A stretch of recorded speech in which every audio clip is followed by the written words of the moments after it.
Hello guys, magandang umaga po. Meron po tayong kliyenteng magupitan.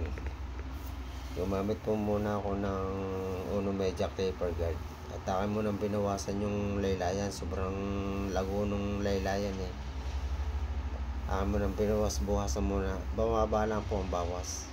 Para paglilinya ko ng guhit, madali po siyang linyahan, hindi po siya mahirap linya kasi makapal eh, malago, mahaba. Kailangan po buwasan muna yung mga kanyang mga salaylayan para paglilinya ko ng guhit, madali po siyang linyahan kasi buwas na po yung malalago niyang buhok.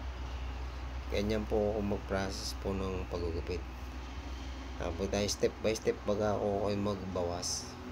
Binawasan ko muna yung laylayan bago ko siya linyahan. Binawas-bawasan ko muna. Sobrang lago. Sumunod yan, nilinyahan ko na po. Nung matapos na ako gumamit ng Uno Media Clipper. Dito ko na po sa nilinyahan nung matapos na.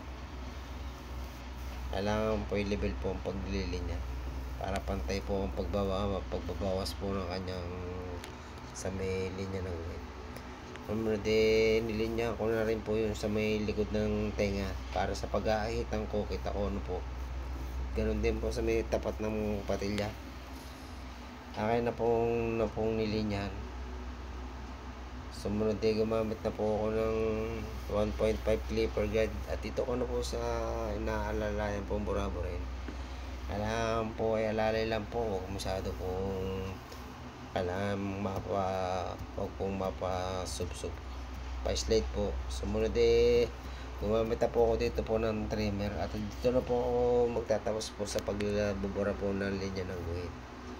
Dito na po ako magpifinishing para mawala na po yung kanyang linya ng guhit, para makinis na po yung kanyang batok. Maganda na po ang pagkakabura po ng kanyang.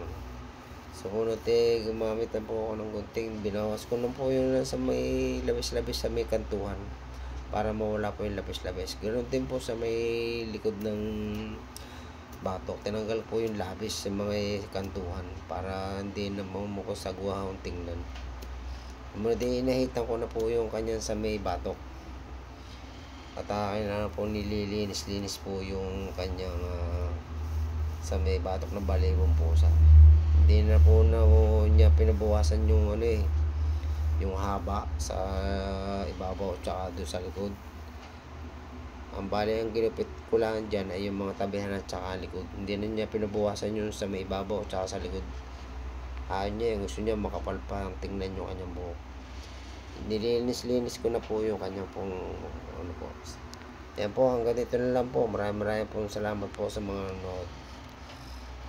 Hanggang dito lang po. Thank you po. Maraming po salamat po.